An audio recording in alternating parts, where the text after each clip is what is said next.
Friend जय हिंद। आप कैसे हैं? उम्मीद करता हूं कि आप अच्छे होंगे। पिछले क्लास में हम वास्तविक संख्या में हम उसकी भूमिका को पढ़ चुके हैं। आज हम पढ़ने जा रहे हैं यूक्लिड विभाजन एल्गोरिथम यानी यूक्लिड विभाजन प्रमेय का।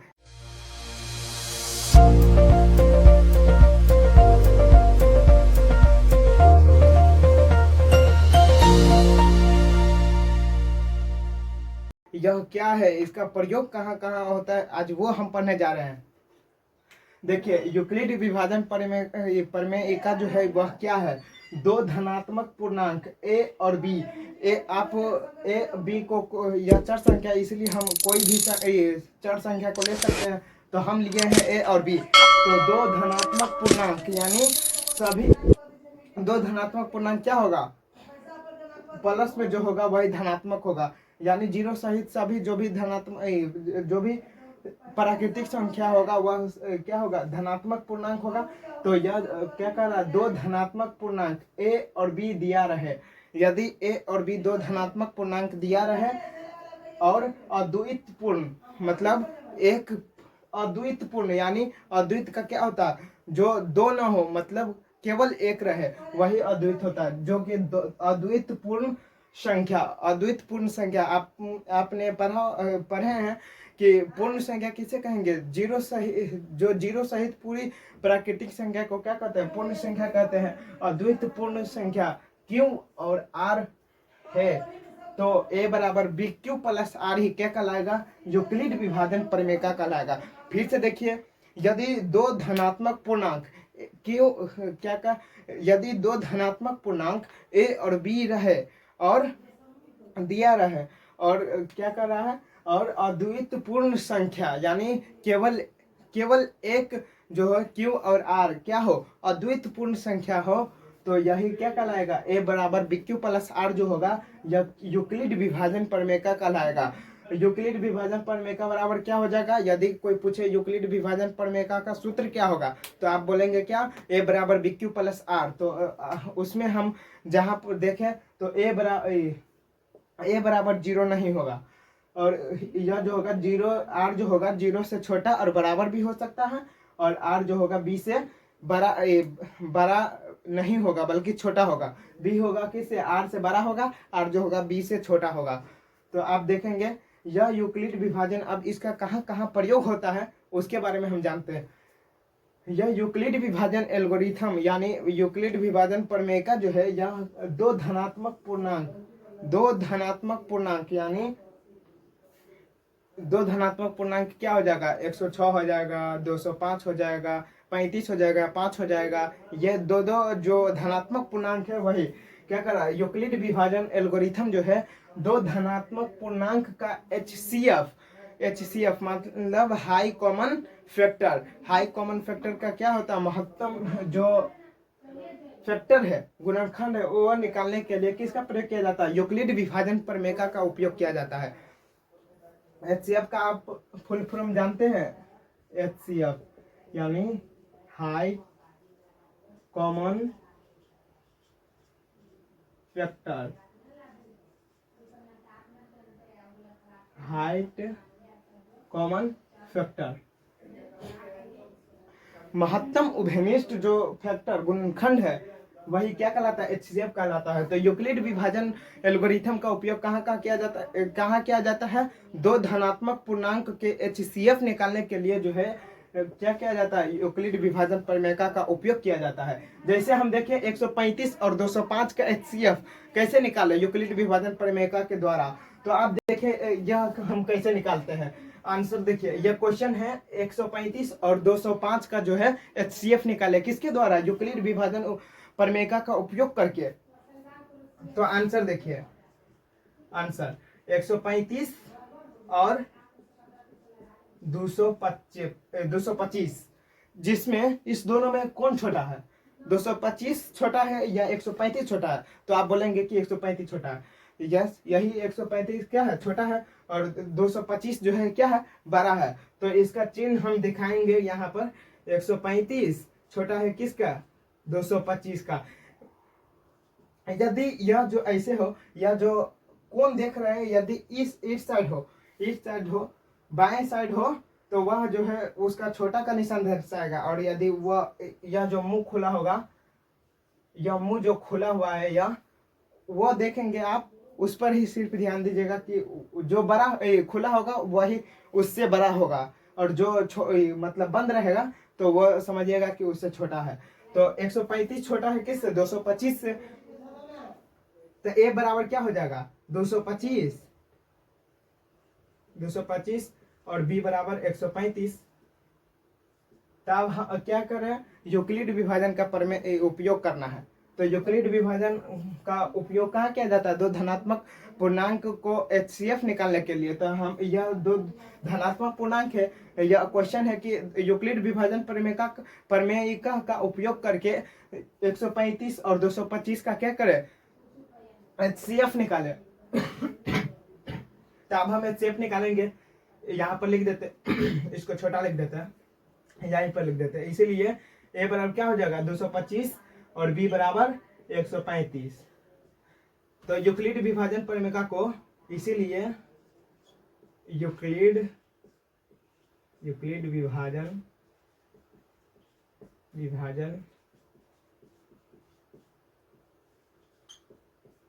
का प्रयोग करने पर, यानी इसमें यह जो 135 और 225 है, इसका HCF निकालने के लिए हमें यूक्लिड विभाजन का प्रयोग करना होगा।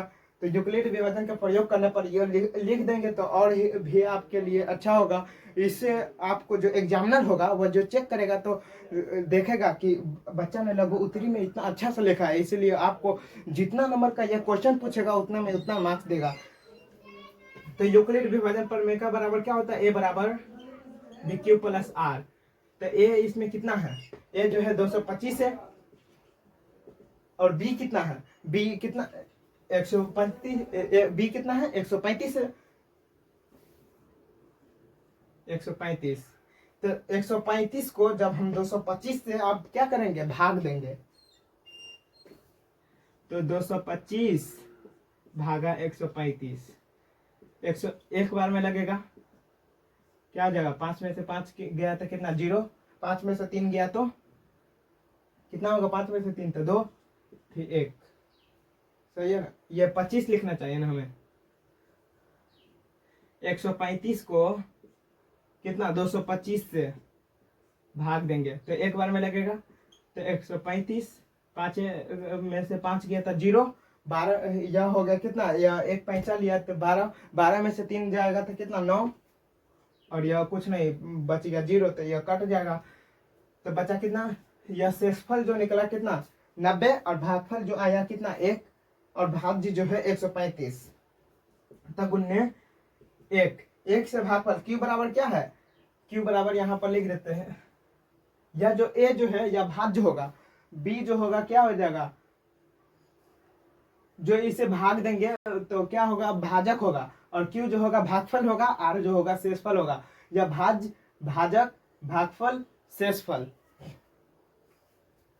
प्लस शेषफल कितना आया? 90। तो अब 225 को 135 से भाग दिया तो शेषफल आया 90, अब भागफल आया 1। तो अब यह 225 जो है यह हट जाएगा, इसके जगह पर क्या आ जाएगा? 135। और जो शेषफल आ जाएगा यह कहाँ पर आ जाएगा? भाजक के पास आ जाएगा। यह जो भाजक जो होगा यह कहाँ? भाज्य तक, भाज्य के पास चला जाएगा, और शेषफल जो होगा यह भाजक के यहाँ पर आ जाएगा।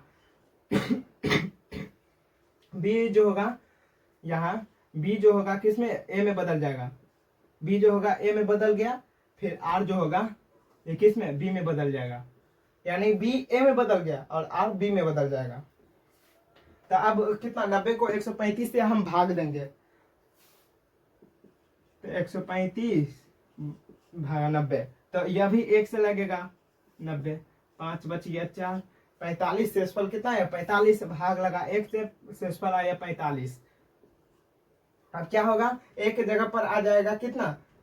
एक या ए जो होगा यह बी में बदल जाएगा, और आर जो होगा यह किस में? बी में बदल जाएगा। बी जो होगा आर में बदल जाएगा, ए जो है बी में बदल जाएगा। तो 90, आर जो होगा किस में? बी में बदल जाएगा, तो 45।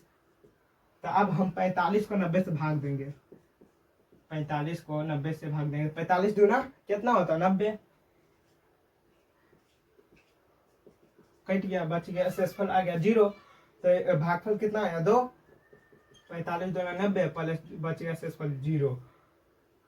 तो जब भी शेषफल जो होगा 0 होगा तो जो भाजक जो होगा वही क्या हो जाएगा, इस संख्या का HCF हो जाएगा। ऐसे डिब्बा में लिख दीजिएगा।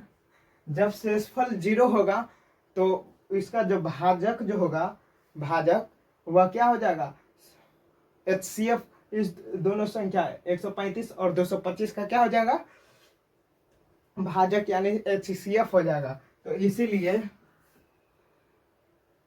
HCF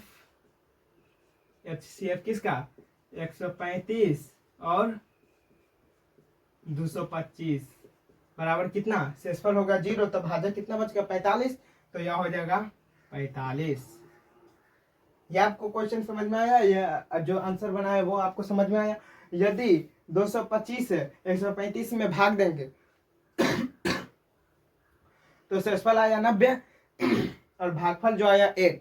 तो इसमें क्या हो जाएगा, ए जो होगा या बी में बदल जाएगा। इसको बढ़िया से लिख देते हैं। ए जो होगा या बी में बदल जाएगा और बी जो होगा या आर में बदल जाएगा। यानी यहाँ पर बी है या आर में बदल जाएगा और ए जो होगा बी में बदल जाएगा। तो जो जब शेषफल जो आ जाएगा 0 तो जो बी जो होगा वही आंसर हो जाएगा, यानी HCF, दो धनात्मक संख्या का HCF हो जाएगा। अब आते हैं दूसरे क्वेश्चन पर। यह क्वेश्चन है, दर्शाइए कि एक धनात्मक विषम पूर्णांक जो होता है 4q+1, 4q+ या 4q+3, इसी प्रकार 4q+5 हो जाएगा, 4q+7 हो जाएगा। तो हम दो ही की बात करते हैं के रूप में होता है, जहाँ q एक क्या है, पूर्णांक है। तो हम मान लेते हैं जो सिद्ध करना है यानी दर्शाना है, शो करना है, उससे हम मानते हैं माना कि ए जो है क्या है, धनात्मक पूर्णांक है। तो धनात्मक पूर्णांक है और सिद्ध करना क्या, 4q+1 4q+3 जो है क्या, धनात्मक विषम पूर्णांक है।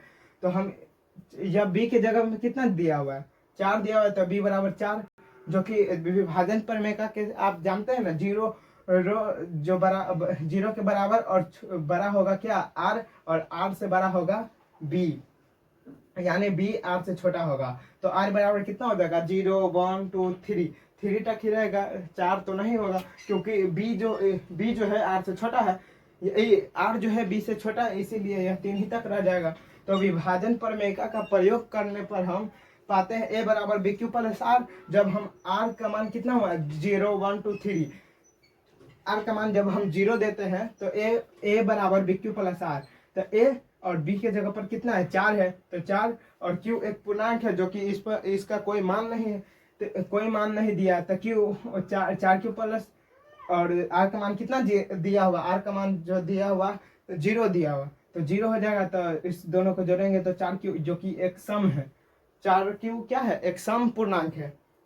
और यदि हम 4 बराबर यदि 1 दे, 0 का मान हटे, 0 जो है वह हम निकाल लिए, फिर अब बच गया 1 2 3, तो हम 1 देते हैं। r बराबर जब हम 1 देते हैं तब a बराबर bq+r होता है। तो a बराबर b का मान कितना हुआ, 4, तो 4 और q+r के मान कितना हुआ, 1। तो 4q+1 क्या है, एक विषम है। तो इसको हम ब्रैकेट में लिख देते हैं, यह विषम है। फिर r बराबर 2, तो इसी प्रकार a बराबर 4q+2, जो कि 4q+2 जो है क्या है, सम पूर्णांक है। फिर r बराबर 3 दिए, तो a बराबर 4q+3, या क्या आया, विषम। तो इसीलिए हमें एक यह विषम आया, एक यह विषम आया। तो 4q+1 और 4q+3, देखिए इसमें 4q+1 और 4q+3 क्या है, धनात्मक विषम पूर्णांक। इसीलिए हम कह सकते हैं कि धनात्मक विषम पूर्णांक जो होता है किसके किसके रूप में हो सकता है, 4q+1 के रूप में भी हो सकता है, 4q+3 के रूप में भी हो सकता है। इससे आगे यदि हम r का मान इससे आगे बढ़ाएं तो 4q+5 के रूप में भी हो सकता है। और धनात्मक सम पूर्णांक जो होगा 4q के रूप में होगा, 4q+2 के रूप में हो सकता है, 4q+4 के रूप में होगा।